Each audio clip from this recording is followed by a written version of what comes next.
The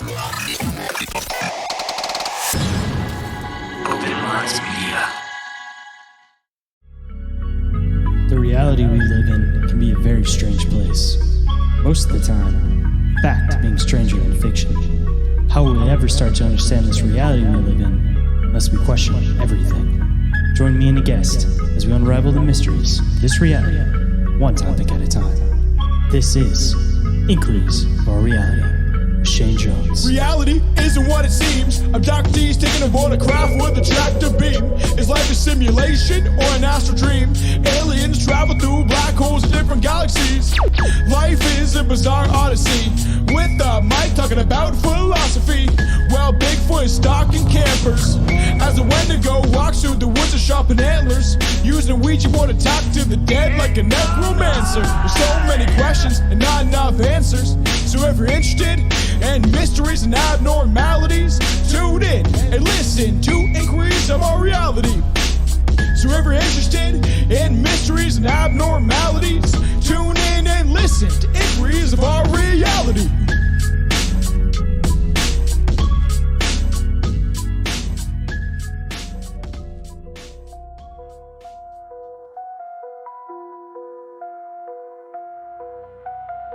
What is up, Inquirers, and welcome to the expanse of deep open-minded conversation.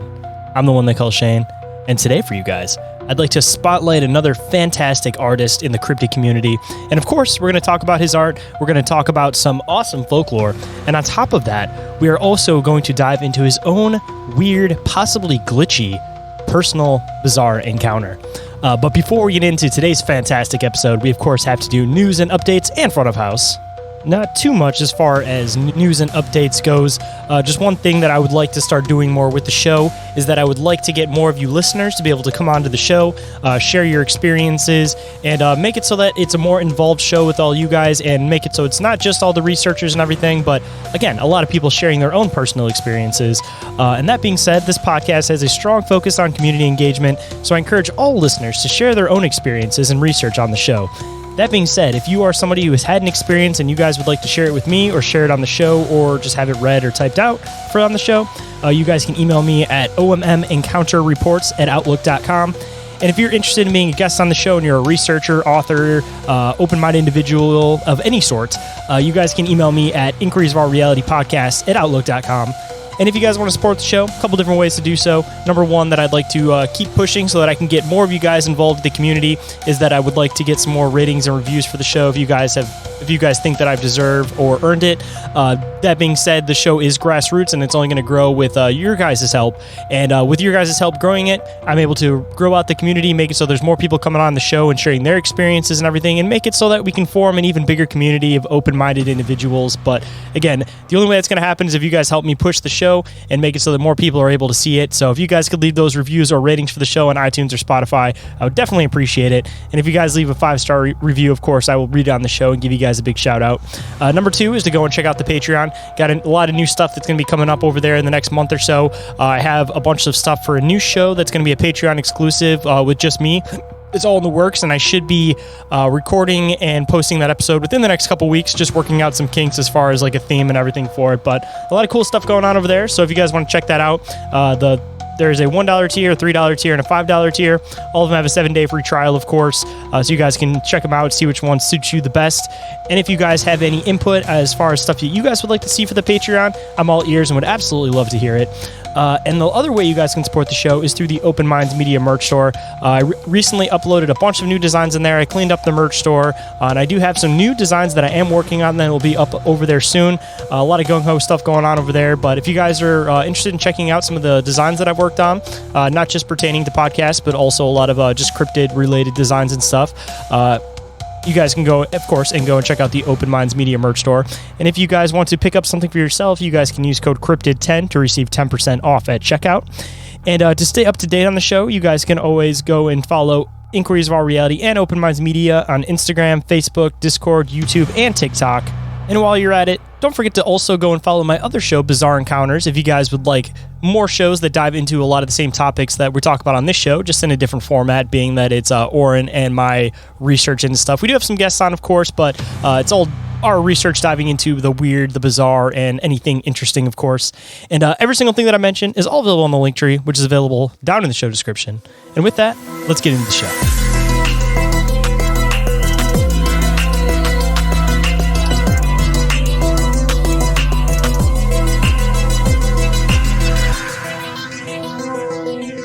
Please welcome to the show, artist and illustrator, Easton Hawk. How's it going today, man?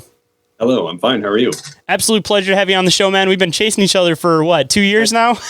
Pretty much.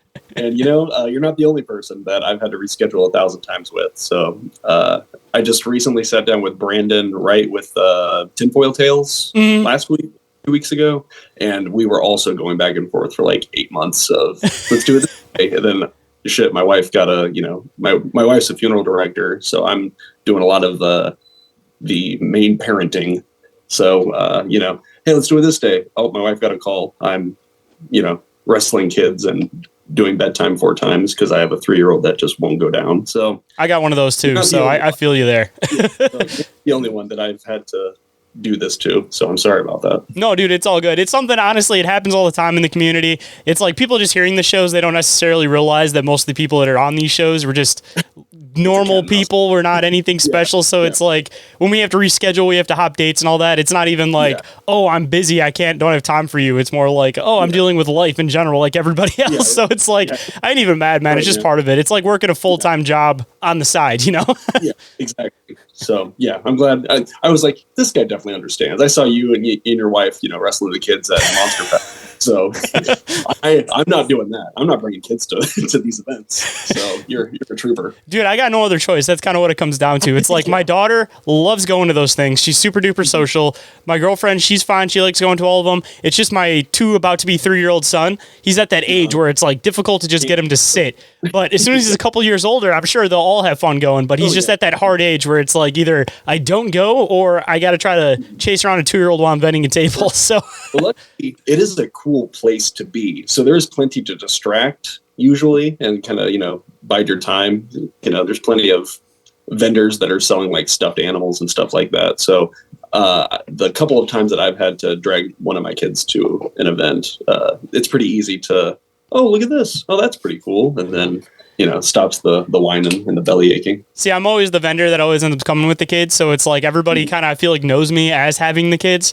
So just obviously, hanging out and talking to everybody in the community, I feel like everybody expects it. So it's kind of nice now, too, because it's like we got friends in the community. So it's like if the kids want to walk around, it's like I know 90% of the people vending now. So it's like they're safe to just walk around. Like I'm not worried about them, like I'm watching them from a distance. Like everybody's just kind of a community with them. They know who they are. So that makes it a million times easier. If it was just like a foreign event, it'd be one thing. But if you know everybody, then it's a million times easier. Yeah, it's like Thanksgiving. Literally. Then they walk around and have fun, too, because they get to talk to everybody they know. Right. But kind of moving into stuff, man, of course, the reason that we've gotten to meet at events is because of you doing your art.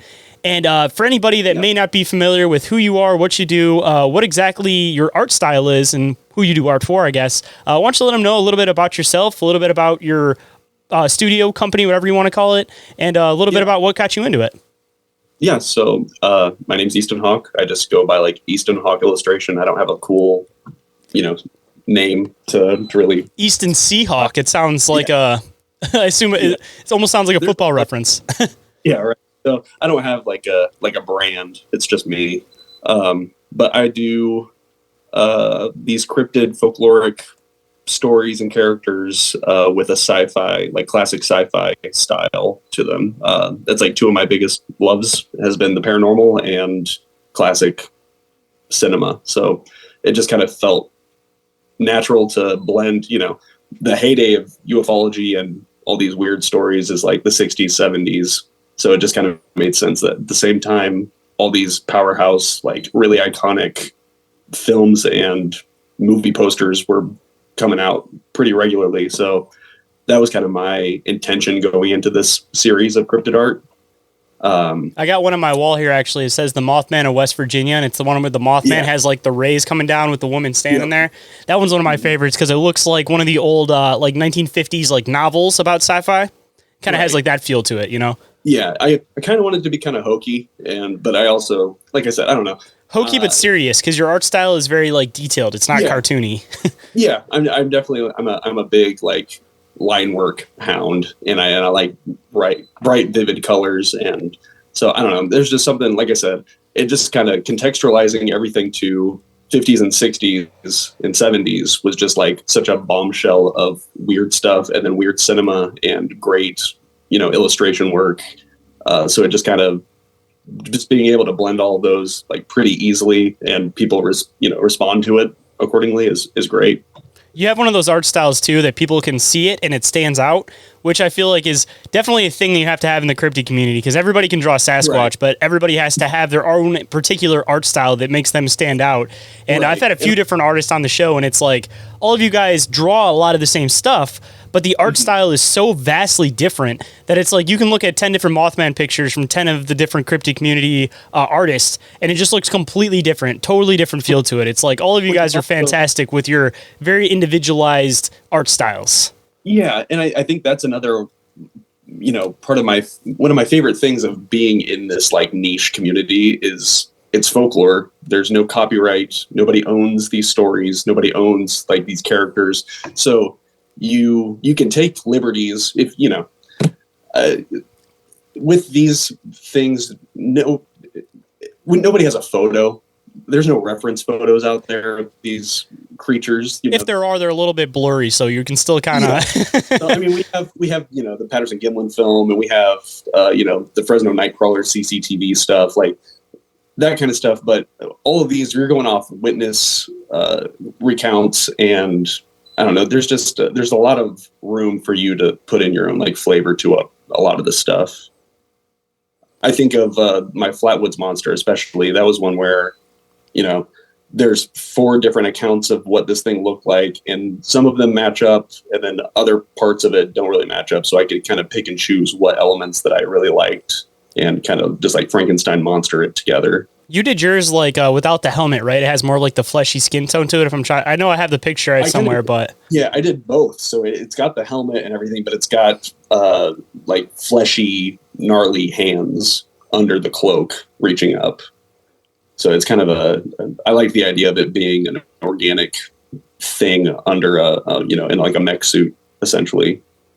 I almost feel like we did an episode on that one for Bizarre Encounters, and I almost feel like it makes a little bit more sense that way, because I don't know. I would assume if there is extraterrestrials coming here, especially if that was like the beginning of when the extraterrestrial phenomenon was happening. Well, 50s kind of going into 70s, still kind of early in the phenomenon.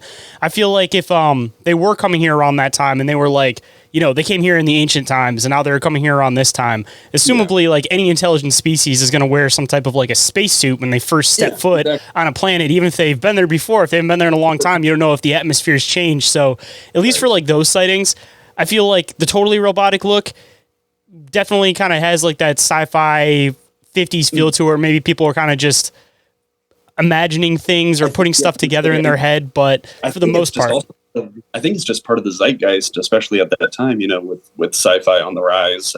It's just, if weird phenomena is kind of a co-creation with the experiencer, it just kind of makes sense that there's that, metallic industrial like element to them, especially around that time when, you have invaders from Mars and Planet Nine and all that kind of stuff. I mean, that's around the same time the Pascagoula abduction happened too, and that had the metal suits too. So there's a lot of metal suit type abductions around that time. It's an archetype at that point, so it just makes sense. And kind of weird, actually. It's been a while since we've heard some of that stuff, but bringing something back a little bit, and it may be more of like a human phenomenon. The whole thing with the Peruvian face peelers. I mean, they were talking about how those things were in more of like a metal suit. Right. And I don't know if you listen to Blurry Creatures, but Tim Alberino, he went out there and was actually talking to all of them. And he talked to the little girl that was originally the one that got grabbed, that had like her throat kind of slit by him. Mm-hmm. And she was saying that one of them sounded like they were speaking Spanish, and the other one sounded like it was speaking like really broken Spanish, like it was somebody that spoke a different language and was trying to speak it. So when you get into that kind of weird stuff, it almost kind of makes you wonder if it's more of like a human phenomenon type thing. But either way, like there's still somewhat of like an archetype to that. Either one, it's like some type of government suit, or two, it's some type of extraterrestrial biosuit, Right. And that also kind of goes into one of my favorite parts of ufology is, like Men in Black encounters and the idea of things trying to like appear human or trying to translate what they think human like pop culture is, especially because there's been a few phantoms and monsters I constantly scour just to find like the weirdest unusual stories, and there was one recently that he posted from like the 70s of a guy who encountered this like being that had a hula hoop around it and just kept saying, "I'm Jimmy Hoffa, I'm Jimmy Hoffa, I'm Jimmy Hoffa," over and over and over again, which is just, I don't know, it's just a funny little like red herring. People like Jimmy Hoffa, right? Everybody's been talking about him. That's probably what they pulled from the culture. Yeah, exactly. Was that it was like a likable character, not realizing that everybody was looking for this missing guy. Yeah. Like it's buried under a stadium or under a highway. But yeah, just like I love those kind of red herrings things. Or during the Mothman flap and everything, you have the Men in Black talking about Marilyn Monroe and Robert Kennedy and just like gossipy shit going on. I mean, even around then too, the whole Ingrid Cold thing, that's something that Orin and I have talked about a bunch of times, that whole creepy smile that seems to be like this condensation that's with a lot of the creepy stuff. I feel like it's a matter of, they're not intentionally trying to be creepy, but you can tell it's like a forced expression. So it ends up being creepy, even though it's supposed to be something happy. And it's like, it gives you that uncanny valley feeling. I think that's more so what it is than anything, is that it's like, it's an empty smile, even though it's a huge smile. So it just freaks you out a lot more. He's also projecting his thoughts and speech into my head with this smile. So he didn't really take into account maybe that would throw Woody Durenberger off. You got to at least pretend to move your lips a little bit, just to make it look like you're talking. Like no, I have to. Yeah. Hold that thought. We'll be right back. And we are back. So let's hop right in. But yeah, kind of bouncing a little bit back into your art, and then I definitely kind of want to side venture into some of this one of many tangents, off the wall stuff, because I love getting into like the side tangents and stuff. As far as like your art in the first place, what got you interested in doing like cryptids as a whole? Like what started like your fascination with cryptids? So cryptids have always, or I guess cryptids came later when I was a kid. I was mostly just into anything weird or unexplainable, and then it morphed into Bigfoot and Loch Ness Monster and Mothman. But originally, all of my art was just redrawing, Darth Vader, and I was really into pirates for a while. So just drawing like pirate scenes and pirate maps and weird stuff like that. And then it feels like for boys, it's either knights or pirates. You're either going on one path or the other at some point. So, yeah. Exactly. So yeah, you're either into like Tonka trucks and dinosaurs or, but yeah, so cryptids came later down the line. I was just into monsters and I don't know, darker art from the jump. I feel like, Goosebumps was like my biggest like draw. Like, Tim Jacobus's art is kind of what pulled me into this like darker style, I guess, as a kid. Were you a kid like back in the 90s too, when like The Crow and all those type movies were coming out? Because I feel like I have a lot of inspiration from that type of stuff, just because that era was just known for these weird like dark gothy movies that they did this really cool like ambiance with, but kind of inspired that like dark arty like goth style, I feel, for a lot of people in our generation that are into this kind of stuff. I was born in 95. Oh, it's 94, so we're yeah. So I think my biggest, along with Goosebumps, at the book fair and everything, I think my biggest influence stylistically and just like seeing stuff that I really like and I want to do was being part of like the last generation of going to the video store and scanning the horror movies that I wasn't allowed to rent yet, but especially the cover for The Thing has been like my favorite piece of art ever. Has been for years. And then also learning that the same guy that did The Thing artwork also did all of the Harry Potter stuff, all of the Star Wars stuff, all of, he did The Walking Dead, he did Hellboy, he did like Pan's Labyrinth, he did like a ton. He was like the movie poster guy. So that Thing poster at my local family video is kind of like what opened my mind up to, oh, people make a career out of this. This guy is like all of my favorite movies. He did The Goonies, he did the E.T. I did not realize the same guy did all of those, but now going back over the cover art in my head, I'm like, holy crap, that was the same guy. Yeah, Bruce Cruisin. He did everything. He's like the movie poster guy for decades. But to get to your question, there's another tangent already happening. Cryptids came when I found a book in my grandma's basement called Strange Stories and Amazing Facts, which was like a Reader's Digest book from like the 80s. And it's just a collection of like Fortean stuff without the word Fortean attached to it. It's, raining frogs and like laughing hysteria and, ghost ships. And then towards the back, there was like a section on hauntings and then a whole section on the hunt for the Yeti and Bigfoot. And it gets into the Patterson-Gimlin film and it gets into Point Pleasant and the Chupacabra. And so once I got into like adults believing in monsters type of stuff, that's when I started to like really have a shift in cryptozoology as a whole. I remember clear as day when I learned about Bigfoot. So I knew the idea of Bigfoot before finding the book because my grandfather lived in a wooded area and around a campfire. He told me like, yeah, there's wild men that stalk the woods and they're in every state and they're all over the world and yada, yada, yada. So I had plenty of Bigfoot nightmares that also like fueled my interest in everything. Do you think he believed in that stuff, or do you think it was like when they used to say to go out on a snipe hunt or something? I don't know. With my old man, I couldn't tell when he was like just trying to like get my goat or, or if he actually was legitimately like giving me a warning. Sometimes you can't tell because they'll make it a joke, but they're actually seriously trying to warn you without trying to freak you out. Yeah, right. Sure. But yeah, I mean, just the setting of it, you don't tell me at 7 years old around a campfire that the woods that I'm growing up around aren't safe, like that kind of thing. But so that's kind of where the seed for cryptozoology and my love for cryptids and weird creatures and mythology kind of baked in. But then with the family video, constantly, it was just a weekly thing. We, Friday, I get home from school, my dad gets home, we go get a movie for the weekend. So that definitely pulled me more into horror, imagery and that kind of stuff. I got really into comic books at that point. This is all to say that I focused on comic books and horror stuff for years. And then I'm also a musician. So I was doing plenty of flyers and t-shirts and album art and all that kind of crap until the pandemic hit and music stopped. And I could finally start doing stuff I wanted to do, which is where all of the cryptid stuff came from. Because I had just had it on the back burner for what felt like 10 years.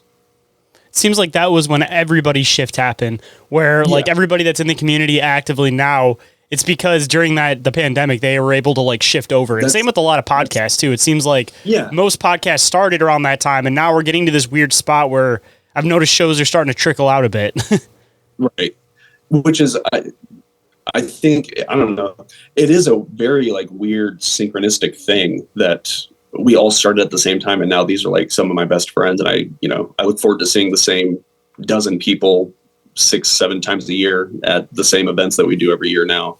So it is a kind of I'm not a superstitious person, but that's just it is bizarre that we all did this shift and then all fell into this community at the exact same time. It feels like. I feel like each other is what keeps everybody going too sometimes. Cause it's obviously none of us are going to get rich doing any of the stuff we're doing. We do it purely out of passion, but it's the friends in the community are a hard part of what keeps everybody sticking around. It's cause it's if you don't end up meshing with the community, then those are the people that kind of end up trickling out. But if you're one of those people that just becomes best friends with everybody, then it's you just feel if you stop doing what you're doing, you're going to lose a part of yourself because you're not going to have that opportunity to go out and see these friends. Because you're not vending or doing anything in the community. It's there's not a justifiable reason for you to drive 6 hours to an event, Well, it's also nice, especially in this cryptic community, there's no competition, going from, Jamie Snell especially could attest to this, going from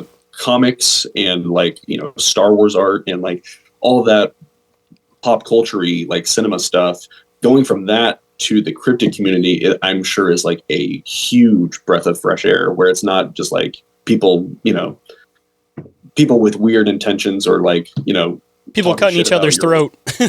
Yeah, exactly. So I like that this is definitely more of a, there are definitely gigs to be had from this line of work, but it's not as cutthroat as any other, subgenre, it seems like.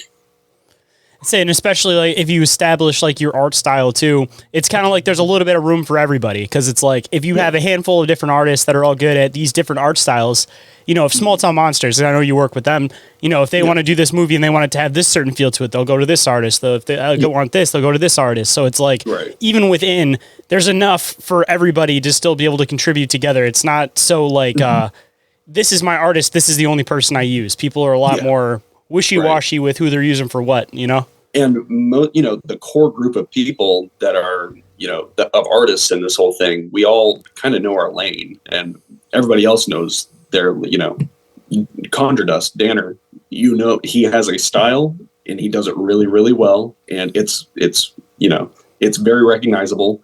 Jonathan Dodd, however, can do any style, any way, and it looks like that's all he does. I'm definitely a one-trick pony where I can only do art one way. I can't do anything painterly. It has to be a heavy inking, illustrative style.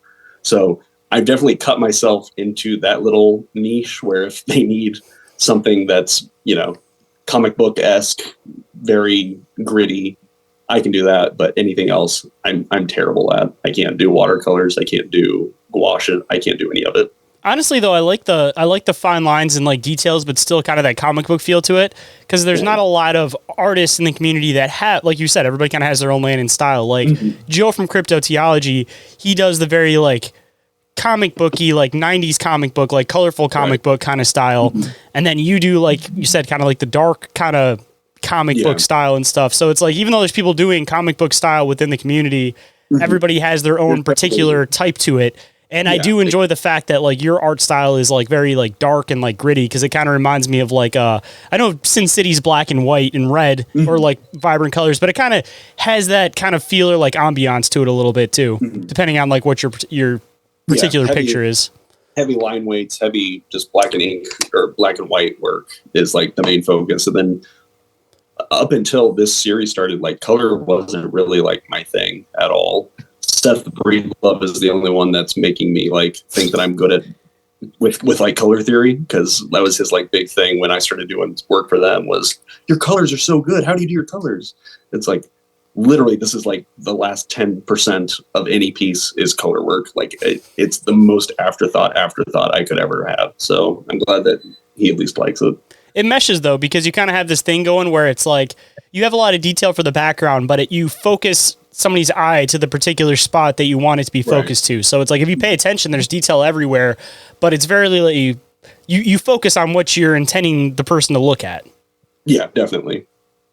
Which I always think that's kind of cool when people kind of have that style too, because then it's like, I appreciate all the detail, because a lot of people kind of just kind of, I don't want to say kind of over like the detail for the background, and they'll use like their focal point, and then they'll kind of just draw stuff very like stick figure in the background, like stuff like that to kind of fill it in. But you kind of do the full detail even in the background. You just kind of darken it out to bring the focal point to a specific spot.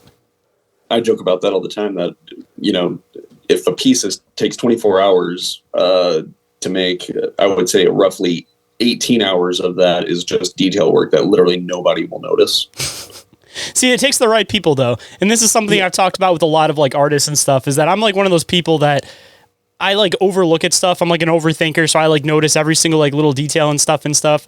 So like, I really appreciate when people put that really heavy detail into the background, because I appreciate that weird little stuff that nobody notices. Like one of the games I play with my daughter, because she's an aspiring artist, is when I take her like the art museum, we go through the paintings and stuff. I play this game with her where I tell her, tell me one fine little detail that you don't think anybody else would notice. And when she looks through these paintings, she'll find like a little spot off in the corner where there's like a person sitting there with like a bonfire or something, or just these little fine little details. So I'm trying to like teach her eye to like notice this little stuff, because it's just good to be it's good to observe stuff and like appreciate fine art anyways. But like some of the pictures that I have, man, I got one where it's like that art style where when you look at it, it's like one solid image, but then you look at it more and that whole image is made up with like little detailed pieces. So it's like I have one where you stand back and it looks like a skull, but then when you look up close, there's like a bunch of creatures hidden up the one cheek. Like there's no line of there actually being a skull, but because of the way it's put together, it's just all those fine little details, man. Like I can't say it enough. Like just because I have the brain that I do and I like to like stare at stuff for hours, like I love that kind of stuff.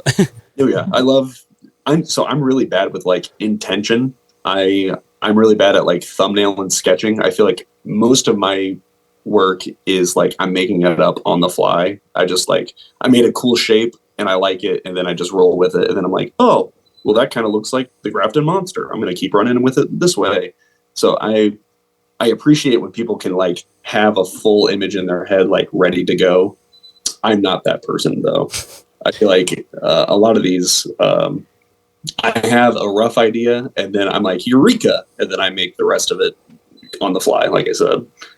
See, I'm nowhere near like you guys as like an artist and stuff, but just like putting like my t-shirt designs together, I do it the exact same way, where I start doing a design and I have no idea what I want it to look like, and then I start like mixing pieces, moving stuff around, and then that's when I'm like, all right, that looks like it might work, and then I kind of start going down that angle. So it's like every piece of art I do, there's like 10 variations of it, and it's like, you know, you can see the stopping point, right? Or like, all right, what if I try it this way? What if I try it this way? What if I try it this way? And they have like the same kind of basic base, but then they go off in like 10 different directions.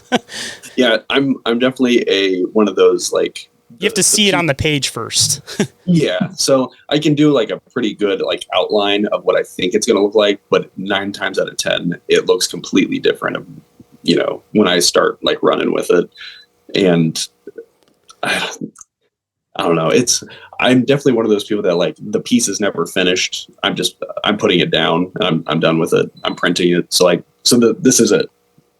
One of those things. Hold that thought. We'll be right back. And we are back. So let's hop right in. See, that's what I'm like with my podcast. And I had to learn that in the beginning, because when I did my first episode, dude, I re-edited it like 6 times, because I'm a perfectionist too. So it's like I kind of had to get to a certain point where the podcast, where it's like I edit it, and then once I'm done editing it, I leave it there and I'm done with it, because I know that if I don't make myself do that, then I'll keep going back and like re-editing and fixing it. So it's like, even when I try out new things that I'm trying to do on the show, it's like I'll try it on an episode, and if it works, it works. If it doesn't work, then it's like I'm still leaving it there. I'm not going to go back and edit it, because it's like you almost have to do that to see your progression, because it's like a lot of people, they want to go back and they want to correct their first piece, but if you keep doing that, then you're never going to be able to see where you came from. So it's like you have to know when to stop, just so that you have the thing where you can look back 5-10 years from now and go, this is where I was and this is where I'm at now. Right. And then if you want to redo a particular picture, I mean, just redo it as a totally different style later on down the line, instead of retouching that first piece again. Yep. I've done it dozens of times. It's like, it's hard to do that sometimes, man, especially like when you're doing digital art. And I assume that since you do illustrations, you do a lot of digital art, where it's like, once it's on paper, it's a lot easier just to set it down. But once you have like something digital or a digital medium, it's hard to do that, because you can literally finish it, finalize it, and then go back and edit the background whenever you want. So it like makes it so much harder to sit there. Eventually, I've gotten to the point where I just offload whole like original pieces onto a hard drive, an external hard drive. So it's off my rig. I can't touch it if I want to. And if I do want to, I have to do, you know, a tedious connection of wires and everything just to pull it back over. So I've kind of trained myself to just let it be. Like, it's good. Fuck it. Cut it. Print it. We're done. That's literally what I have to do with my podcast. Like, if I leave it on my computer, I'll go back. But I literally have a hard drive that I put everything on when I'm done editing the episode, cover art, all of that. So there's nothing on my actual computer. And then I'm not tempted to like go back and mess with it. Yeah, if it's a whole, you know, run around just to get it back up, I'm going to lose interest. So it's worked so far. You got to find what works for you and just kind of roll with it, man. It's either that or I bite my hand instinctively to get myself to stop. It's kind of funny how it's like the same issues go from no matter what medium you're doing. And I know that like people don't necessarily consider like a podcast to be like artistic necessarily, but it's still kind of artistic in the means of like doing your audio, all of that kind of stuff. The But editing process alone makes me not want to do a podcast. So see, that's my hard part jumping into video stuff is that it's like when I was back in high school, I did film class and I did radio. We actually had like a radio station and stuff in my school. So I ended up getting like a full scholarship to go to a college for it. Didn't end up going just because of stuff going on in my personal life. But it's like I was proficient on Final Cut and a couple other editing programs. So it's so hard for me to want to go back and relearn it now because I had all the keystrokes and everything already figured out for that program. And now it's like that program is way too expensive. So I have a cheaper program. So it's like hard for me to force myself to go back through and relearn that program when I already knew how to do it before. So it's just, it's coming full circle, I guess. I'm sure I'll end up forcing myself to do it one day, but as far as right now, I'm good with the audio. That's like where I'm at with, I draw one single style in one way. And if I don't do it that way, I think whatever I'm making looks like shit. And I feel like I'm too old to like start a different style or a different medium or any of that. I just feel like, I've been crafting this long enough. I don't want to fuss with being, being a learner again. That's probably bad to say when you're almost 30, but no, I mean, I'm honestly the same boat half the time, man. It's like I have all this other stuff I want to doing, but it's just like, it's at that age where it's just like, man, I already have like this down to a science. This is what I do. This is how I do it. It's like not even necessarily that you feel too old to learn something new. It's just that you get so far into your comfort zone of like what you're used to working with and the problems that persist with that it's like you don't want to take on another whole set of figuring something out and problems when you just figured out how to do this one, where if you have an issue, you know how to kind of get around it and figure it out, Well, when I started drawing and, doing all of this was before I feel like I was even like a sentient being. And I realized how much time passes like, in the blink of an eye. And now the idea of like trying to load another, decade at like trying to perfect a craft that's not what I'm currently doing just sounds awful. See, that's exactly where I'm at, man. Because it was like when I was in radio and I was in film class or whatever, like I was staff for like editing for radio and for the TV class. So it's like I did video stuff and I did audio stuff. But the art of the conversation, like just having a conversation with everybody, like this was like the main thing that I enjoyed doing the most was being like on air for that kind of stuff. But the editing stuff was also like the side stuff. So it's just like, this is the easy stuff to do. So it's like, I'm used to doing this kind of stuff. So it's like, again, hard to want to venture into the other stuff again, it's like, I could do it, but this is my thing. Yeah. Sounds like a chore. Exactly. And I know that you said that you had an experience, and I'm sure this will lead way into some more weird conversation. But actually, before we get into that, though, just a side little thing I could throw at you, too. If you're trying to expand your like art style into stuff, man, just another cool idea would be you should do some art for UFO abductions, because those would be really, really cool in your art style. If you start doing like Pascagoula, Fire in the Sky, like all those experiences drawn in your artistic style, it would be really cool looking. I have a few sketches ready to go. It's just a matter of, finding time to actually dedicate to it. But I have like a full on Kelly Hopkinsville encounter scene that I wanted to do. So I already have the Kentucky Goblins, but I have an entire like, it's essentially a 1-page comic. It's like 8 panels of that whole night. And I've been wanting to do essentially a book of that, but with different encounters, with a little synopsis of what happened, and then a little illustrated, timeline type thing. So even if you just did that for just like big pictures of art that you did, like the exact encounter experience, like I'm trying to think of like a good example, because everybody's done like the car with like Mothman and everything like that. But if you started doing like the UFO abductions, where it's like the exact when like Pascagoula, for example, when the guy's like on the operating table and stuff, and you do it in like your 50s art style where you can like see the fear in their eye and it kind of looks like the old sci-fi novel artwork. Like that'd be really, really cool. Like, like the really dramatic stuff, especially for UFO abductions, that'd be super cool. Have you read Blue Book? Yeah. From Dark Horse? Yep. The comic, yeah, that was like, why didn't I think of that? Like, now, like James Tinian's just like, cornering the entire market between Department of Truth and now Blue Book. So that's also kind of kicked my my motivation to do any of those. Dude, just a side note, because I haven't thought about this comic book in a long time, and you seem like you're somebody that's kind of into obscure comic books. Have you heard of the comic book Proof? No, I don't think so. So, oh my God, man, I feel like I need to tell people in the community about this. So the whole premise of the comic book is that there's this organization that will go after like mythical creatures, but the main operative is a Sasquatch that wears like a suit.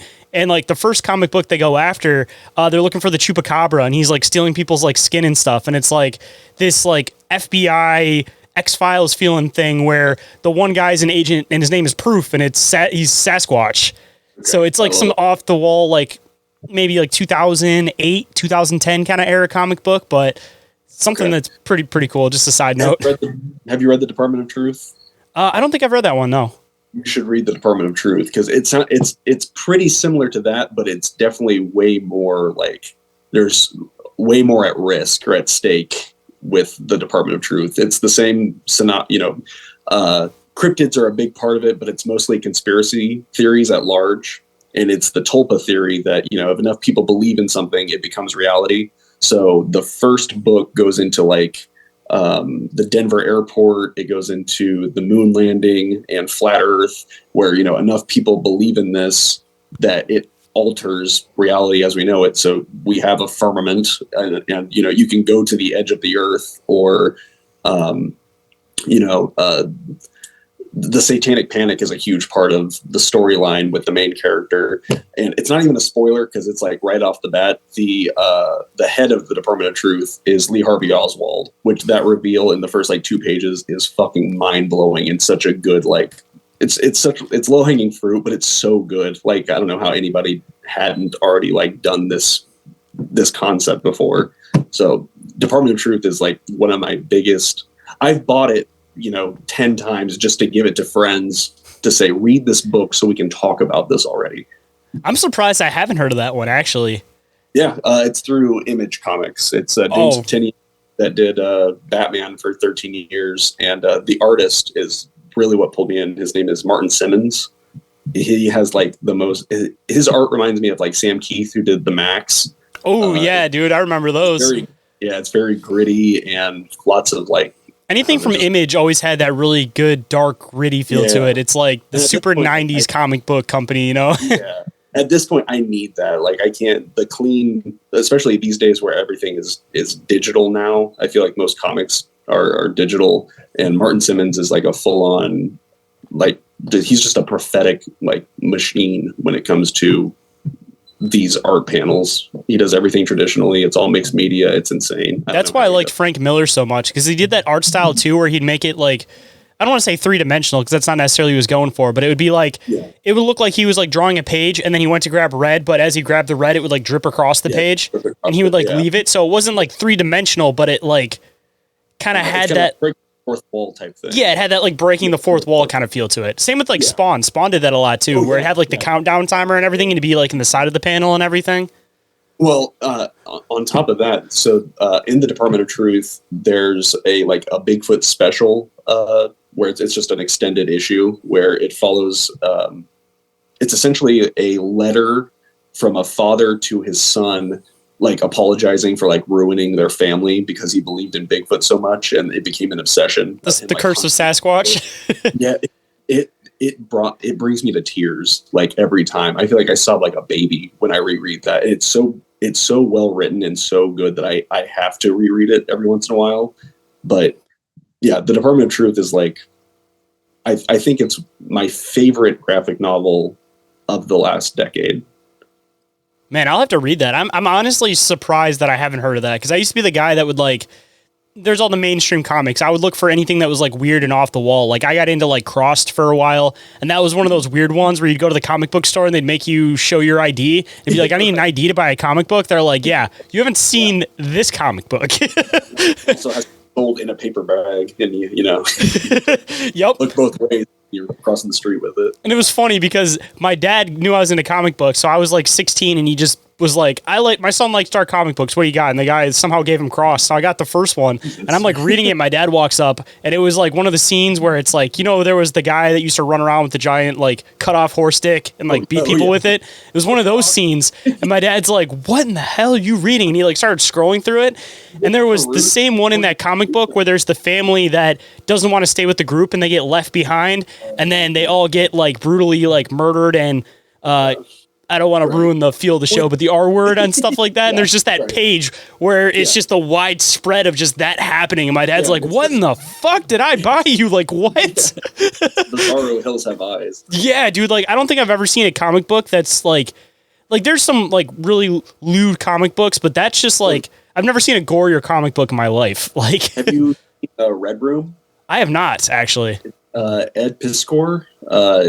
I'm assuming Red Room, like the dark web Red Room concept. Yeah, right. It's just that, and it's just an excuse for him to draw like the most fucked up like torture scenes, really. But he has like so much humor throughout it. It's so good, and I love just digging into the pages of like viscera and people being torn apart by chainsaws, and it's just like the most like high-fiving your buddy saying fuck yeah like comic I've ever seen. It's literally like Cross because there's like a lot of comic relief in that for as fucked up as it is. Like, for anybody that isn't familiar with these comic books, like the art style looks like a Cannibal Corpse cover. Like, yeah, it's very, very brutal. And then on top of it, the subject matter. But I don't feel like those comic books would make it nowadays with today's culture. They'd be like, no.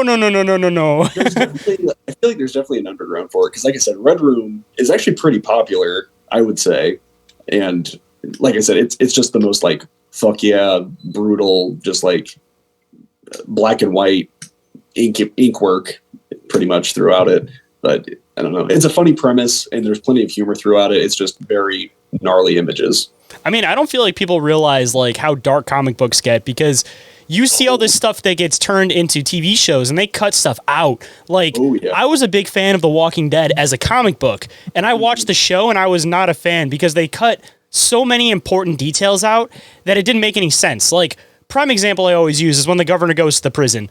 It looks like they just killed his zombie daughter. It's like, why is he that mad? In the comic book, Michonne tortures him. She pops his eye out with a spoon. She like nails his like private parts to like the board with like a hammer and stuff.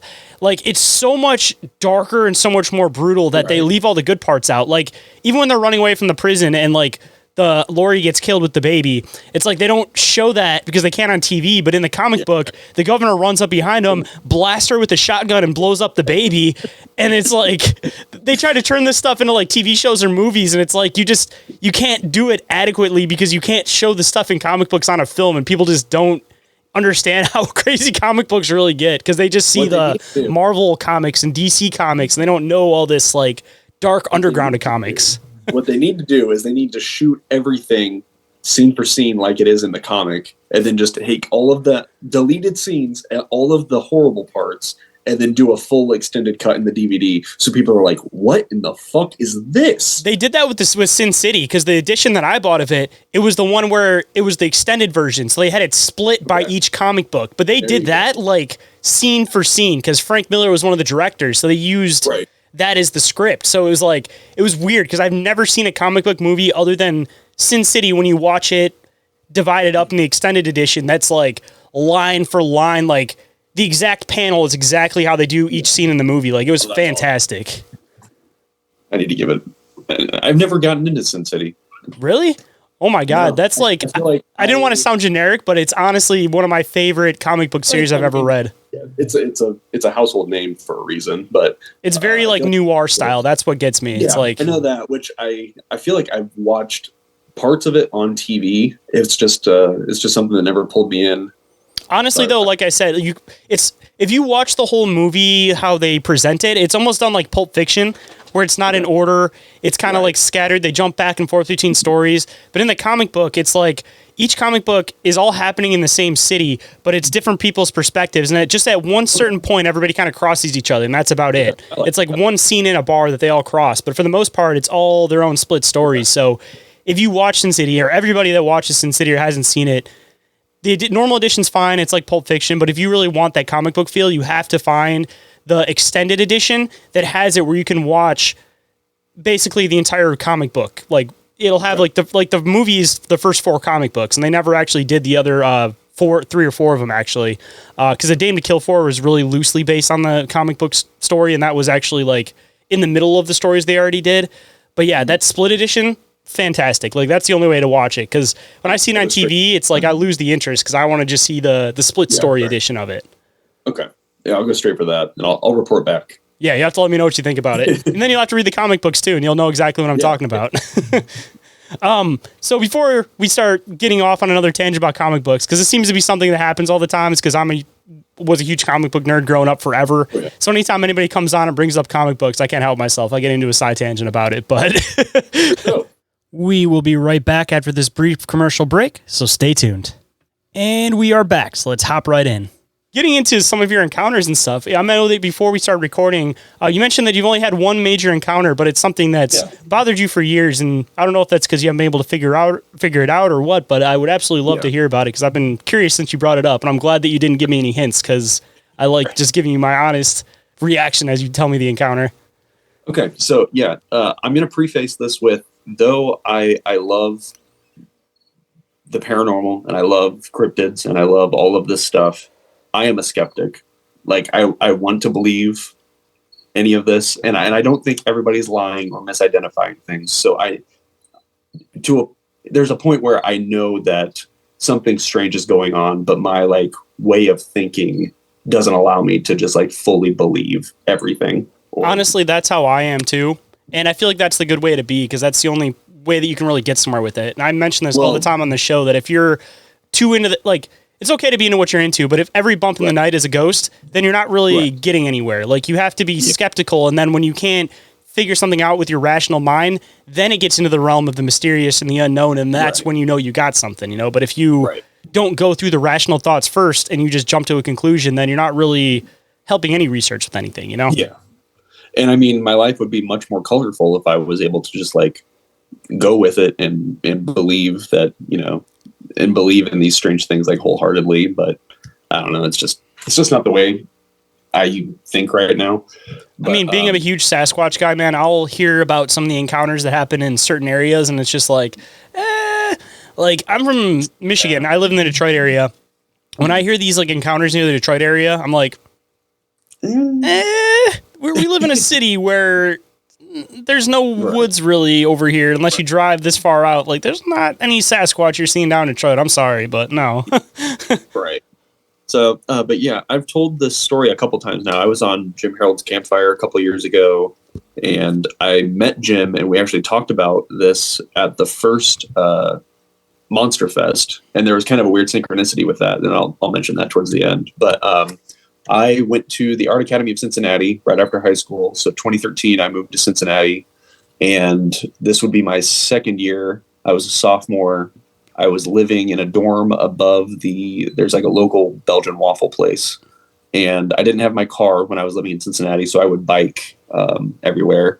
And I would bike from downtown Cincy across the river into Newport, Kentucky, and then across from Newport to Covington, Kentucky, and then back over the bridge to my dorm. So it's just like a weekend thing that I would do. And one weekend, it was cold, so I'm pretty sure it was like, it was probably like February. I do that whole routine. I wake up on a Sunday and I start biking over to Newport, and I get done with my little rounds in Newport, and I go over to Covington. Covington it's Kentucky, so it's all hills and inclines and peaks and valleys. I'm just like strolling around in downtown Covington, checking out the library. I get to a stoplight, and I just kind of hang out and look around, and I look to my right, and against a building, there's this guy just like reclining on his elbow. I'm assuming he's homeless. He looks like he had the shit absolutely beaten out of him. He had like blood caked in his beard. He had blood caked on his neck and, you know, around the like collar of his shirt, and his eyes were like swollen, almost completely shut. And I like, you know, give him a look down, and we acknowledge each other. I like, you know, white guy smile at him and nod. And a couple seconds go by, the light turns green. I'm on an incline, and I start hauling ass about 8 blocks in like 40 seconds before I get to another red light. As I, start braking and I come to a stop at this red light, I'm scanning around, and catty corner to me, I see the same guy, and he's looking at me as I'm like approaching my stop. So I'm already like kind of alarmed and confused because I just saw this guy laying on his elbow 40 seconds ago. He didn't have a bike next to him. He wasn't at a bus stop, unless he like jumped in a buddy's car and they like hightailed it around me. There's no way he could have been at point A and point B before me. And then on top of that, him staring at me as I came to the stop, like really kind of fucked with me. So my fight or flight like really kicked in, and I just like turned around and peeled out and went straight back to my dorm room. And like I started to calm down, and then I didn't think about it like for the rest of the day, probably 2 days. And then I was just in the computer lab with some friends, and we must have been talking about something that jogged my memory. And I started to think about how strange that entire thing was. And it felt like, I don't know, how, I don't know about you, but there's like a time of day where the sunlight hits everything just right, and I feel like I'm in a dream. I don't know if that's like disassociating or... Yeah, it's like that, how do I even stress? It's like dusk kind of feeling where it's... Yeah, like all of my dreams have like a sepia tone to them. So when I think back on this, it feels like a dream just because of how strange that whole thing like panned out between, like I said, less than a minute, that guy's there, then he's over here. And then also just like how personal it felt with him, like already having like his swollen ass eyes locked on me as I'm coming up. So I don't know, the whole thing felt very sinister and personal, and it scared the hell out of me. But then I just forgot about it. So, and then also, researching all this weird stuff, I started looking into, I found out what paranormal apathy is, or what that whole like part of the phenomena is. So then I started to like dig down that rabbit hole, and that's kind of what it felt like. But also it wasn't like I don't know what to say. I don't know what to call it. It's just it's a weird story too, because I can't like categorize it with anything. It's not like a vanishing hitchhiker. It doesn't feel like it's a doppelganger type thing. I don't know this guy. It kind of feels almost more like I don't know if you get into the whole quantum physics type stuff, but almost kind of feels like that glitch in the matrix kind of concept. Right.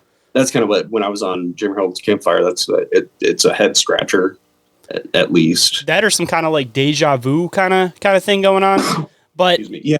I'm kind of one of those people that gets into like the weird side of like quantum physics and stuff. And I do think that like time slips are theoretically possible.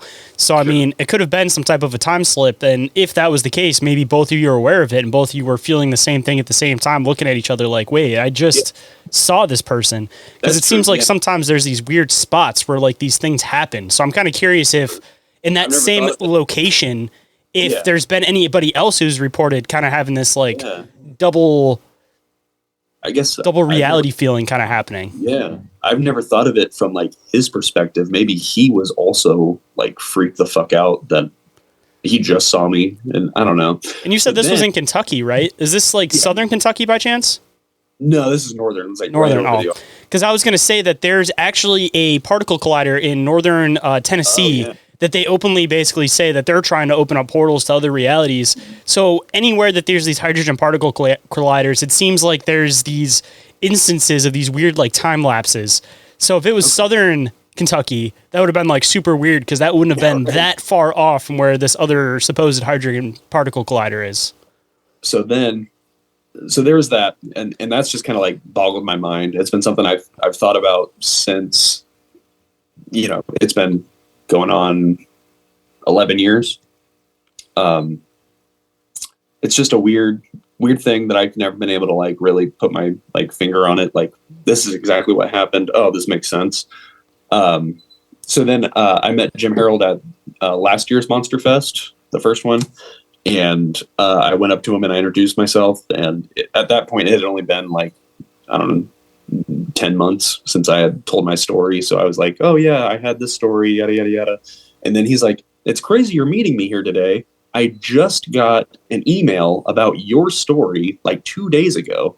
and he pulls up this email that a guy sent about my story where he had in his town there was apparently 2 twin brothers that would dress like each other and they would fuck with people that way. Which sounds, I mean, really good. Like, unless they both got beaten half to death or got prosthetic makeup done so that they look so, you know, they stand out so well. It's a possibility. But then just, I want to say 3 weeks ago now, I was listening to Belief Hole, the podcast. Mm-hmm. Are you familiar with them? Yeah. They did a crossover episode with Expanded Perspectives. And in that episode is essentially that exact story, except this guy's story was cooler because there was like a guardian angel element to it, where this guy, it's in San Francisco, pretty much the same thing. This guy walks out of his building and he sees a homeless guy that looks like disheveled and just like pretty, you know, not doing very well. And the guy says to him, "I see you covered in blood." And he's like, "Well, that's fucking weird." And he gets on his skateboard and starts going down one of those San Francisco inclines. And there, apparently, you can like time the lights. So if you're at this intersection, you've got 30 seconds, and 3 intersections down there, the light will turn green. So he had it like timed to where he won't have to stop, and he can just roll through this green light. He sees this guy when he leaves his building. He gets on his skateboard, starts going down this incline. Right before he gets to this red light that's about to turn green, he sees the exact same guy again, and it freaks him out. So he stops, and right as he stops and like slides out, a car runs the red light and would have clobbered him, killed him right there. So that was that is the only similar story I've ever been able to find where you see what is essentially a homeless guy in 2 places, and there's I would call it an exchange. This guy didn't talk to me, and he didn't like save my life or anything, but that's the closest similar story that I could find. This is going to sound weird, but little instances that you don't necessarily think about at the time, maybe there is somewhat of a guardian angel aspect to it, because maybe this guy showed up twice because you said that you gung-hoed after the first light. Something kind of weird. Maybe if you didn't gung-ho it after that first light, maybe there could have been something that happened. There could have been a car that came by or whatever. Like, just these little weird instances where it's just, it almost kind of makes you wonder if it's purposely set up so that something different happens in the timeline. Or even on another side, that maybe there was supposed to be an interaction with this guy. So like, reality gave you a second chance to have some type of interaction with this guy for whatever reason, that it maybe would have played a different course in your life. But it's like that second chance to possibly go down a different path or avenue. But again, you don't realize it at the time, or you never know where it could have led to or what could have been changed just off of just that 2-second little thing. Because people share these guardian angel stories, and sometimes it'll be like, they'll make awkward eye contact with somebody for an extra 5 seconds, but because they made extra eye contact for that extra 5 seconds, they didn't get in their car 5 seconds earlier, and then there would have been this collision that happened, like the car right in front of them. Like just these weird little instances that end up leading up to everything. And that's true. I think everything happens for a reason in this reality. I mean, whatever construct you kind of believe in, I feel like things purposely fall in place for a reason. So regardless of what the interaction was, I feel like there's some type of grander purpose to why it happened, even if it just seems so like minuscule and just not anything extravagant, I've just chalked it up to just a weird thing that I can't figure out, and has, like I said, been kind of a thorn in my side ever since. See, I still kind of go back to that like glitch in reality just off of the aspect that he also looked at you weird that second time. So it's like both of you were having that same double vision experience.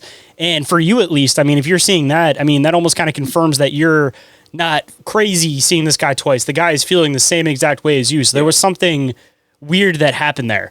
Because if this happened back when you were in college and stuff, I feel like it was before the whole like internet pranking thing really became that huge, because that kind of came with like the TikTok era. So it's like, I feel like there's less of a possibility, even this happening 10 years ago, that it was somebody just doing a prank just because, And I haven't like scoured Reddit for it. I feel like, if it happened to me today, and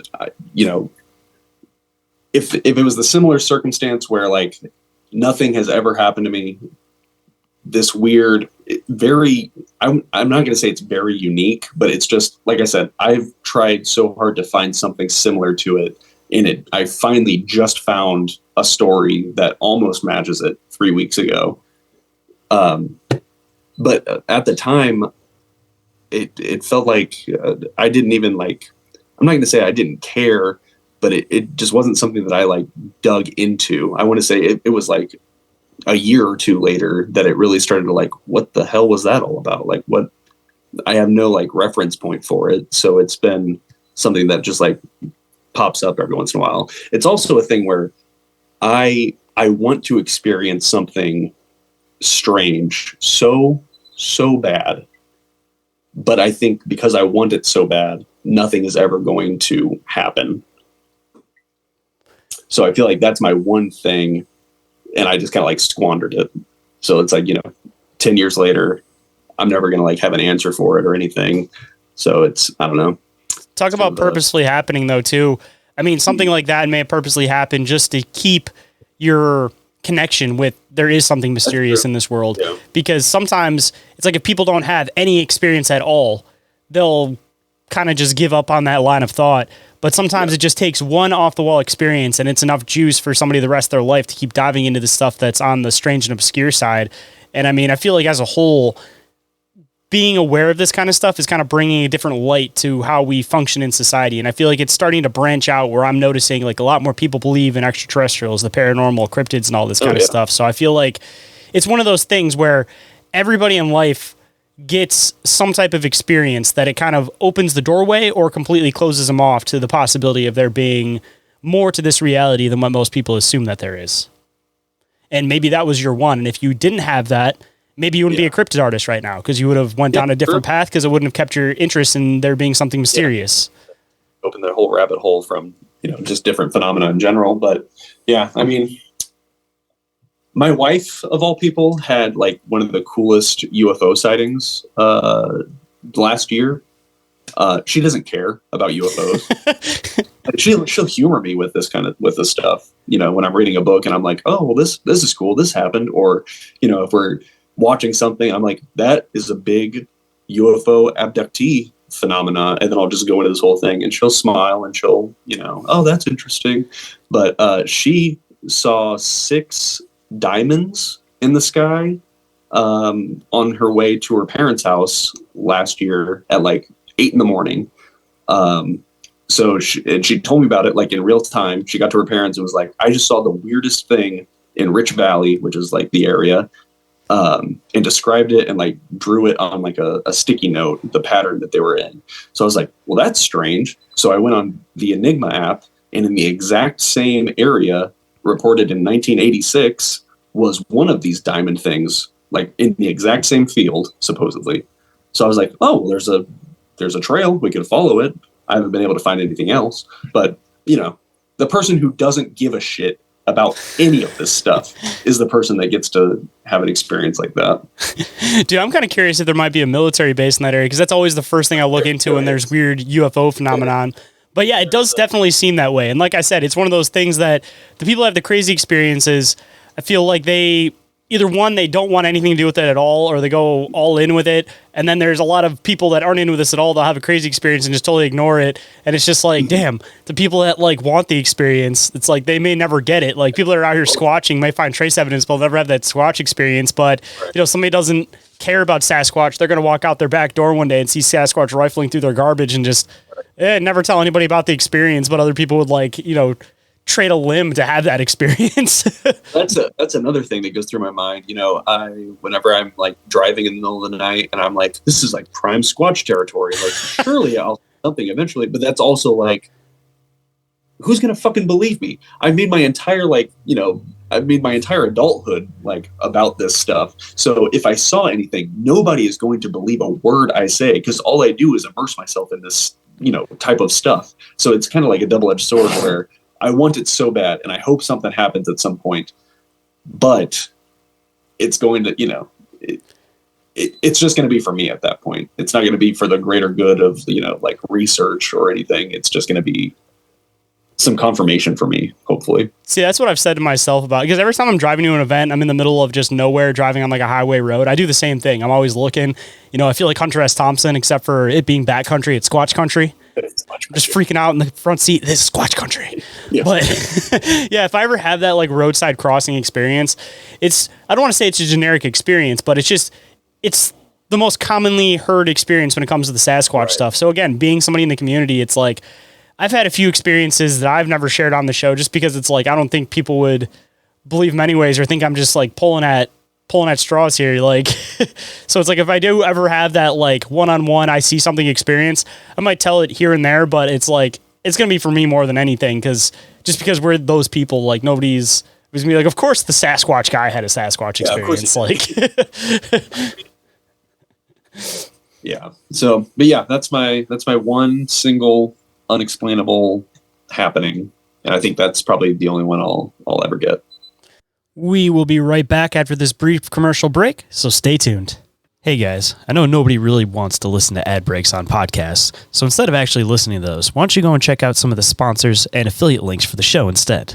Number one, you guys can go and check out IKNOWSQUATCH for all of your squatchy gear needs, or you guys can check out Cryptoteeology for all of your wearable cryptid favorites, or you guys can check out Snarly for a fantastic natural line of beard oil, beard balm, beard shampoo, and body wash, all with an enticing woodsy aroma of smoky cedar with a hint of mint. And he also puts on a lot of fantastic events around the West Virginia area. So if you guys are in that area, make sure you guys go and check it out and see what kind of events he's putting on, because he definitely brings in an awesome group of people. And you guys can go and check out Big Ape Threads for all of their Bigfoot and cryptid related designs. And going into the affiliate links, you guys can always go and check out the newest sponsor to the show, Oregon-ite, specializing in scale model pyramid replicas, EMF protection devices, and much more. And if you guys find any pieces that you guys want to scoop for yourself, you guys can use code OMM for 10% off at checkout.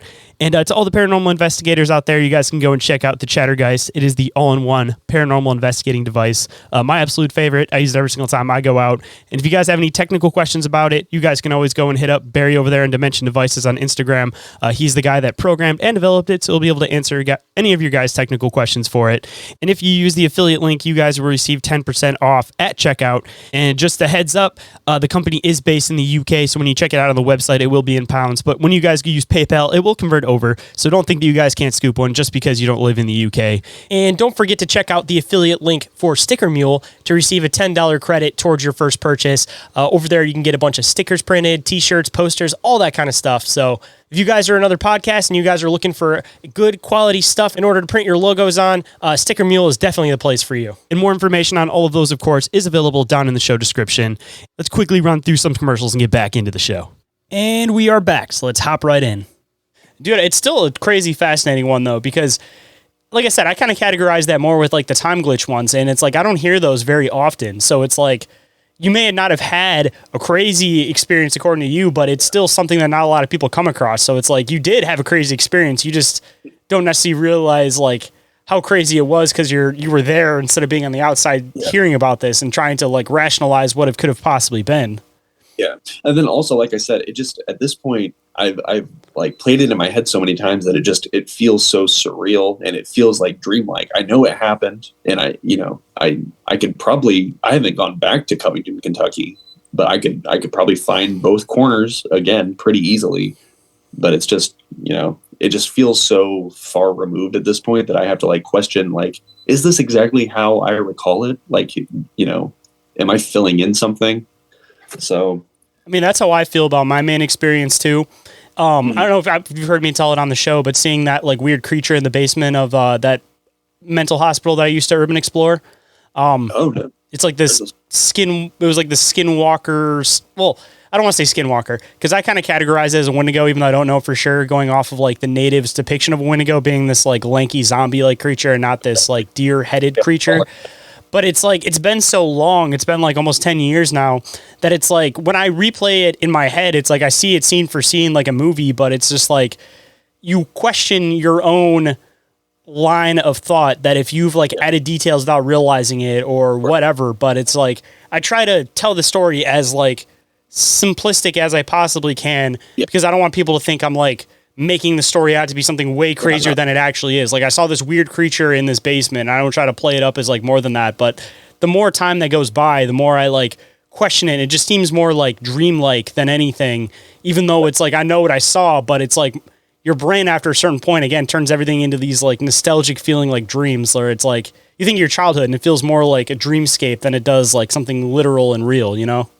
There are points, you know, in my memories that I know I can see them as they're happening, but there are other points that I feel like are just like, you know, it's a story that my mom told me that I did, and I'm seeing it in a, you know, my imagination is filling in the blanks based off of how she explained it to me.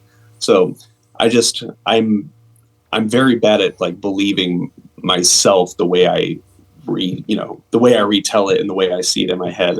I have to second guess all the time. Hey, but that means that at least you're kind of keeping a rational mind on it, even though it is a weird experience you had. Because it's like, if you just start full blown throwing it like, this is what it is, this is what it was. Because anytime I tell about my experience, I say, I think this is what it is, but I don't know for sure. It could have been something totally different. If you start lodging in your head that you know what it is, then I feel like you kind of pull yourself away more from what it could possibly be, because then you just get this single lane thought on this is exactly what it was. And when I heard that that Beliefful episode with the story that sounds exactly like mine, I had the biggest no fucking way, and like I re-listened to it like 4 or 5 times in a row to like get every detail, because like I said, I have been looking far and wide for something that specific, and that was it. So I need to keep looking, because if there's one, there surely is going to be more. You know, I don't know if people are telling these stories or not, but not to like keep throwing it back in your head, but going on Reddit, man, and looking up like the glitch forums, you might actually find something that's surprisingly similar to that. Because there's a lot of feeds that are dedicated to just people catching like glitches in the Matrix, or like, I've done plenty of scouring. I haven't like hard typed in like keywords or anything on Reddit, but that's probably going to be the next, if I decide to keep pursuing it. Because like I said, it's just... Because you'll find a lot of stories of people like passing the same dog twice and stuff. And it's like, that stuff's very similar to yours. It's on the same vein. It's just, it seems like there was 2 sides of the phenomenon that both sides were aware of, where it's like, usually people have that double glitch in the Matrix. It's like the other person won't be aware. But this is going to sound weird. The whole NPC concept that most people, when there's a glitch, it's like they're interacting with an NPC. So they're not recognizing the glitch. But if you have 2 people that are conscious and not necessarily NPCs, then both of them would be aware of the glitch, and then you'd have that awkward experience of like, wait, I just saw you. I literally, up until you said it, I had never thought about him looking at me as maybe like a similar confusion point. Like, I've always kind of took it as a malevolent thing, that, you know, it was aimed at me and the feelings that I was getting were intentional. And that's why my fight or flight like kicked in. So I don't know if it was about it was about the scenario, but it was more about he felt like he was intentionally trying to like get an emotional response out of me. So it may have just again been him horrified, or maybe he was even thinking like, if he looked like he was beat up, maybe he got again beat up, and he was almost like questioning if like he had a concussion or something like that, you know, where he was just like, oh my God, like what? I'm seeing double vision in this guy now. Like he may have looked scary to you because he was having a panic attack in like his own mind of like, is there something mentally wrong with me after whatever just happened to me? Like, it's so, but I mean, I've been looking for some sort of explanation. I've been trying to have some sort of weird experience. My wife and I live in a house that was built in 1867. I was like, surely something weird's here. So surely, you know, I had plenty of like weird feelings while we were working on the house. There's nothing. The house was filled with love for decades. See, the problem is the phenomenon is aware of who's not aware of it. So if you're already aware of it, it's like, all right, we don't need to give that guy an experience. He's already knows about us. We got to get the people that aren't aware of us to know that we exist. So it's just like they pass us over because they already know that we believe in them. I'm already like a super paranoid and anxious person. So I also like, I think of every possible scenario like for my self-preservation. So I also think that like, you know, I'm one step ahead of everything. You know, I'm turning on lights before I enter a room. I'm, you know, getting to the very end and then turning off a light. So there's something like, I have like primal brain where I equally want to experience something that will like shift my worldview, and I equally don't want to deal with the thought process of it afterwards. See, I've gotten stupid in the aspect of like, I was like that for a while, but now it's like, I don't want to say I crave an experience that bad, but like when I go in like a paranormal like investigation or something like that, it's like there'll be this like weird hole, and rather than being that guy that's like, oh, I'll be the last one in there, now it's like I've gotten to the point where I'm the one who's like trying to actively be like, I'll go in the hole, and I'll go into like a haunted building, and I'll like be the one that like jumps around a corner real quick trying to see if there's something there, It's like I've gotten done with it now where it's like I'm like trying to chase this stuff, so it's probably like, oh shit, this guy's he's onto us too much. We gotta back up a little bit here. Be like, all right, weird hole with a weird jail cell looking thing that's kind of buried in the ground. I'll go in. I don't care. Like we went to Blackford County Jail in Indiana, and there's like this part where you go into the basement, and then there's like this hole in the wall that leads into this weird area. There's these two bricked off rooms, and we went there. It's like everybody got this weird feeling they didn't want to go through the hole. And as soon as they're like, who wants to go through the hole first? It was like before they even finished the sentence, I was already like fully in there. And I'm like, is anybody else coming? Ghosties, you in here? I want to say that that's the kind of person I would be. Like, if I experience something, I hope that I'll want to dig into it further, but I also kind of know myself, and I'm kind of chicken shit when it comes down to it. See, I'm the guy that I feel like got to be the first one to be like, all right, we hear a squatch in this direction, let's go see it. But here's the thing, as soon as we actually see it, I'll probably be the first one out of there. It's like if I go into a place of paranormal investigating and I'm the first one that sees a ghost, I'll be the first one that's the quickest out of that room too. First one in, first one out. Yeah, right. But I'm so hopeful. I on my business cards I have facetiously put abductee hopeful, and I know that if something were to happen like that, if I were to experience like missing time or any of the tropes, it would fucking destroy me. I would become a recluse. Be looking like Charlie Day with the map. Yeah. Well, be like, aliens are real. Either that, or I feel like at that point I wouldn't want anything to do with this shit anymore. Like that's kind of how I gauge if I believe an experiencer. Like the Travis Waltons of the world, where they make an entire like livelihood off of this one thing. I kind of like have more of a skeptical eyebrow at, because when I think of like something like that, putting myself in their shoes, I feel like it would absolutely like destroy me to like have that kind of information. Especially the abduction stuff versus like a cryptid sighting, because the abduction stuff, it's like people are having like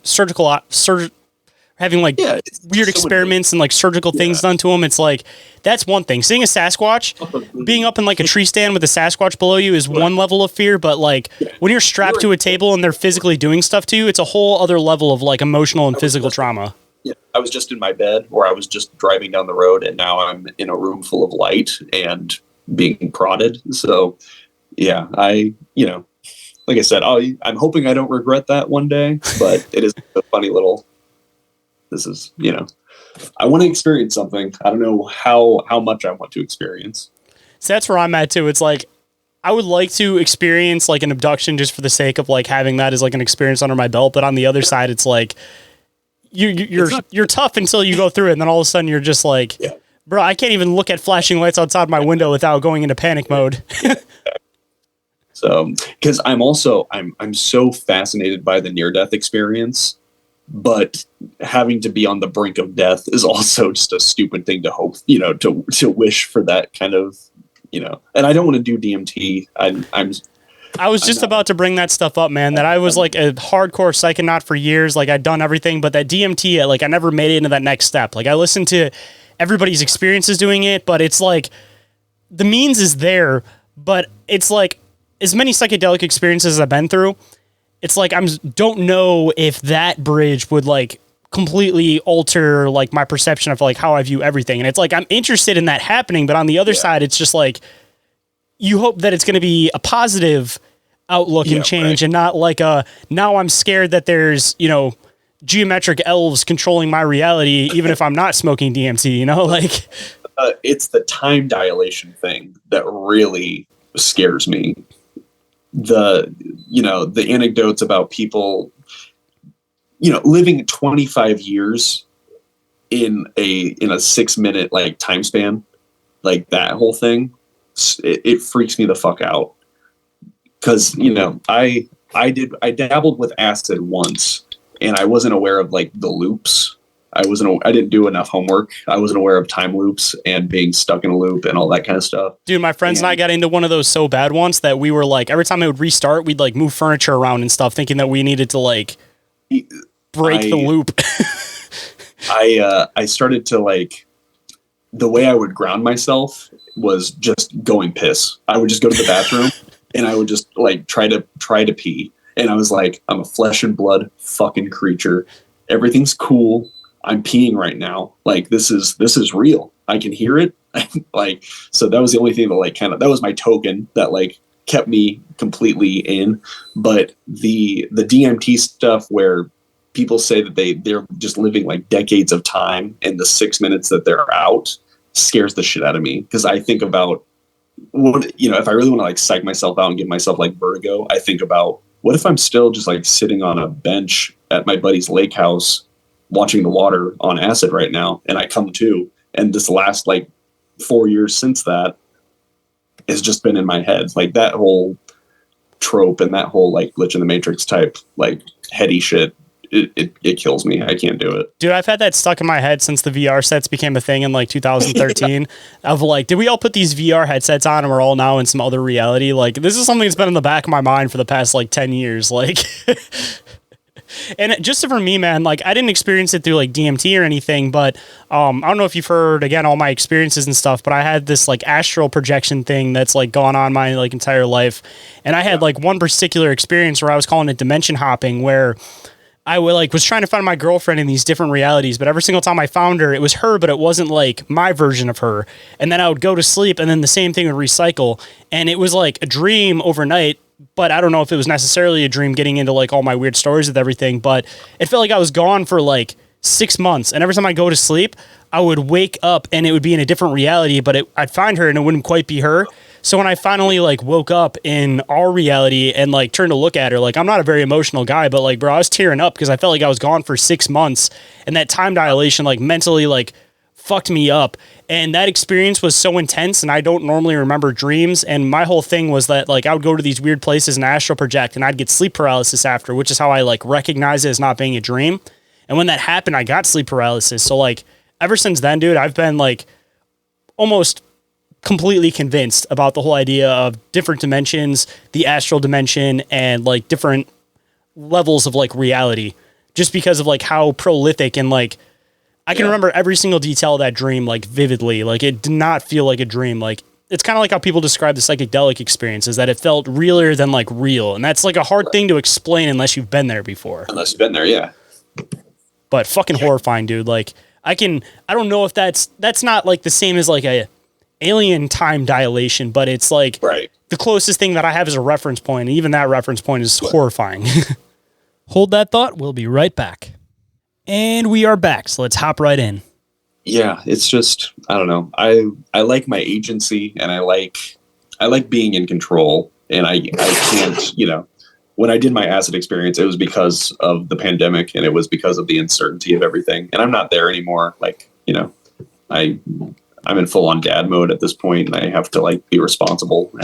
Dude, you and me both. My last mushroom experience was when the pandemic started. And I think that's what messed it up for me. It was because I ate mushrooms. I sat on the couch. I'm watching TV and stuff. And the next thing my dad texts me and says like, oh, you can't leave the house unless you have like paperwork saying you can. I'm like, the fuck are you talking about? Like, this is bullshit. The fuck? And I turn on the TV and they're like talking about this shit. And I'm like, all right, I'm into conspiracies. I know how this media manipulation works, but I'm on mushrooms right now. And what if this is like some kind of alien virus that's going to like destroy everybody? Like the come up of hearing about COVID as a whole and coming up on mushrooms all at once. Like I literally have not done a psychedelic since then because it was just such an intense experience. And the whole time it was happening, like I was trying to keep my cool as much as possible. So like my girlfriend didn't know that I was having this like mental freak out in my mind, but it was just like the worst timing ever that as soon as I started coming up, my dad texts me and says, you have to have a pass to leave the house. And I was like, this is complete bullshit. And then I turn on the TV and it's like COVID. I'm like, what the fuck just happened in the past 20 minutes? Like, God. Oh, man. But, kind of starting to wrap up towards the end, man, and I'll definitely have to have you come back on for another conversation because we just had some awesome side tangents and stuff throughout this conversation. I'll have to watch Sin City between now and then then we can dive deeper into Sin City. Yes. Because I'm always happy talking about comic books, man. Like, regardless, even if you don't come on the show anytime soon, when you watch Sin City, I want to hear what you thought about it, but you have to watch the good version. You pick up the Department of Truth, and then we'll have a 2-part, the first half we talk about Sin City, the second half we talk about the Department of Truth. It works perfect for me, man. Right, awesome. But not that this has been like a low show or anything, but kind of just to end stuff on a high note, I always love doing words of wisdom from the guests to the listeners. So whether it's just to the listeners as a whole, other artists out there, if there's any words of wisdom you could bestow on the listeners, what might it be? I know you even set me up, and I knew I was going to have to do this. Sometimes it's always better when you just run it off the cuff. Lately, so I quit my day job back in May, and I'm doing art full time, and that means I'm also being dad full time. And I have been really trying to be patient, and I realized that being patient with my 3-year-old also expands to just my daily life. I try to be I'm a chill dude for the most part. I don't know where I'm going with this, but I've just been challenging myself to not to go with my first emotional response and reaction to every little thing. Everything's cool. Be patient with people. Be kind with people. I don't think people realize how much patience you actually develop from being with your kids regularly. Because I work technically part-time because I am the one that has more patience. So I stay home with the kids a couple days a week and stuff just because we have a issue with trying to find sitters, somebody to help us out with the kids. But it's the amount of patience that it has taught me is ridiculous. And how to describe stuff. Because I also lead at my job and stuff like that. And so it's having the patience to sit there and break something down for a kid makes it extremely easy to break down a concept on how to do things for adults. Right. And it just, the patience that you develop from having kids, brings in so much to other aspects of your life. Even just being able to have a conversation with adults and explain something. It's after you try to explain something to a kid, explain something to an adult is boom, boom, simple. Yeah. I just, just be kind. Just be patient, be thorough, just be a good person. That's not really a words of wisdom as much as just common sense, but that's kind of where I've been at the last couple days. Still words of wisdom though, because people definitely need to be reminded of it, that have patience and just be a good person, man. I mean, it's good words of wisdom because like I said, people just sometimes need to be reminded of that, Yeah. Mr. Rogers shit, but these last few days have been really testing me because I have a 3-year-old that I just couldn't exist with the amount of not listening. Just lots of I'm apparently just not here, and so I've done a lot of breathing and trying to redirect my initial response, which is getting shitty and clapping my hands together and listen to what I'm saying right now. Please do this, stop doing this, etc. So be patient, be kind, love people, love one another. Very good words of wisdom. And very final thought. And for anybody that hasn't checked out your artwork, which I highly recommend going and checking out, or if anybody wants to get a hold of you on social media, if they've had a similar experience, and you can hopefully connect some dots for you, where might people be able to find you on the internet? Yeah, I mostly lurk on Instagram. That's the most comfortable social media platform right now. So I'm at Easton Hawk Illustration, and I'm also on Reddit quite a bit. So my username is u/diaperfeast, which is a Tim and Eric reference. Yeah, those are my main two. Facebook is Easton C, Easton Chandler Hawk, my full name, but I'm not there as much as I used to be. Yeah, I feel like everybody kind of migrated away from Facebook. Seems like most of the community is all on Instagram now. It's just cozy. Yeah, it's easier. There's less stuff getting banned on there, and it's also less spam bots and random people adding you and whatever. The format just is more straightforward, it feels like. Mm-hmm. And, of course, I will include all of those links down in the show description so everybody can find it quick and easy. And I appreciate you making the time to come on the show, man. It's nice being able to catch up because we've kind of had some passing through conversations and stuff at events, but haven't had a chance to actually sit down and talk. So it was definitely nice, man.